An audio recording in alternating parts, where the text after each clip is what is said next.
আজি 12 June Bodoland মাৰ্টিয়াৰ day Bodoland শ্বহীদ দিৱস আৰু আজি দিনটোতে আমাৰ সুজিত নাৰ্জাৰী আমাৰ এই পৃথিৱীৰ পৰা তেওঁ বিদায় ল'ব লগা হৈছিল বা শ্বহীদ হৈছিল 1987 আজিৰ দিনটোতে বডোফা উপেন্দ্ৰনাথ ব্ৰহ্মৰ নেতৃত্বত যি বড়োলেণ্ডৰ কাৰণে যি সংগ্ৰাম চলিছিল সেই সংগ্ৰামত গুৱাহাটী জাজ ফিল্ডৰ পৰা যেতিয়া গণতান্ত্ৰিক মাছ ৰেলী কৰি পেলাই ঘৰৰ অভিমুখে ঘূৰি আহিছিল সেই সময়তে তেওঁ কিছু দুষ্কৃতিকাৰীয়ে শিলগুটি নিক্ষেপ কৰি পেলাই তেওঁ মৃত্যুবৰণ কৰিব লগা হৈছিল বা তেওঁ শ্বহীদ হ'ব লগা হৈছিল। তো আজিৰ দিনটোত আমি স্মৰণ কৰিছোঁ নিখিল বড়ো ছাত্ৰ সন্থাই যে সুজিত নাৰ্জাৰীৰ যি স্বৰ্গীয় আত্মা সেই আত্মাটো যাতে সদায় স্বৰ্গত যাতে ঈশ্বৰৰ ওচৰত তেওঁ থাকিব পাৰে ইয়াৰ কাৰণে আমি পোনপ্ৰথমে আমি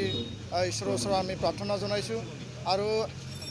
এই বড়োলেণ্ড যি সংগ্ৰাম সেই সংগ্ৰামত বহুতো লোক বা বহুতো আমাৰ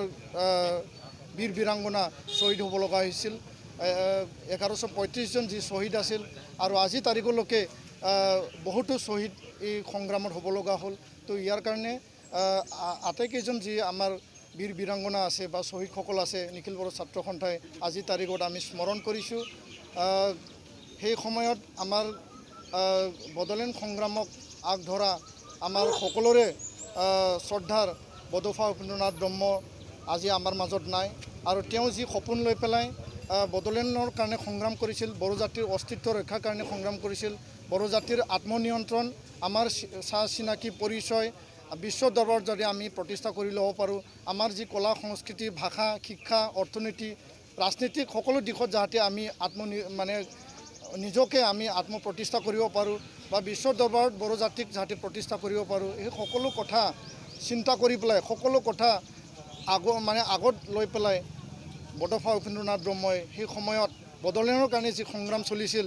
আজিৰ তাৰিখত সেই সংগ্ৰামত যি গণতান্ত্ৰিক যি সংগ্ৰাম আছিল বিটিআৰ চুক্তি হোৱাৰ পিছত নিখিল বড়ো ছাত্ৰ সন্থাই এই সংগ্ৰাম আমি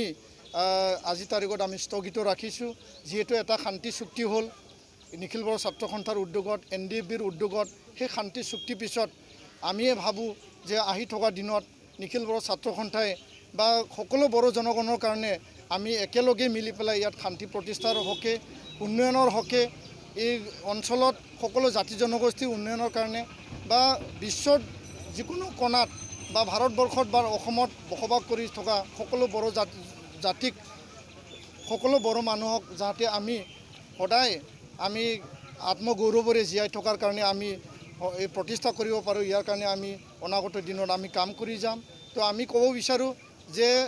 সুজিত নাৰ্জাৰী যি আমাৰ প্ৰথম যি শ্বহীদ সেই শ্বহীদৰ যি তেওঁৰ সপোন আছিল সেই শ্বহীদৰ যি বিনিময় যি সুপ্ৰিম ছেক্ৰিফাইচ আজিৰ তাৰিখতো এইটো বাস্তৱত ৰূপায়িত হোৱা নাই। তো ইয়াৰ কাৰণে বিটিআৰ যি চুক্তি আছে সেই চুক্তি আমি বাস্তৱত ৰূপায়িত কৰিবৰ কাৰণে আমি কাম কৰিব লাগিব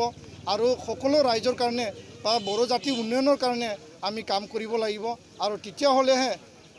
বডোফা উপেন্দ্ৰনাথ ব্ৰহ্ম বা সুজিত নাৰ্জাৰী তেওঁলোকে যি কথাক লৈ পেলাই যি উদ্দেশ্য লৈ পেলাই বড়োলেণ্ডৰ কাৰণে যি সংগ্ৰাম চলিছিল, বড়ো জাতিৰ আত্মনিয়ন্ত্ৰণৰ কাৰণে যি সংগ্ৰাম চলিছিল সেইটো সপোনটো বাস্তৱত ৰূপায়িত হ'ব। তো ইয়াৰ কাৰণে নিখিল বড়ো ছাত্ৰ সন্থা যি আধৰুৱা হৈ থকা যি কাম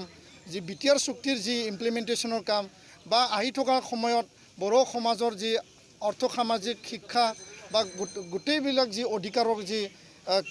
পোৱাৰ যিখিনি কাম সেই কামখিনি আমি আগলৈ কাম কৰি যাম আৰু আগুৱাই লৈ যাম আৰু চৰকাৰক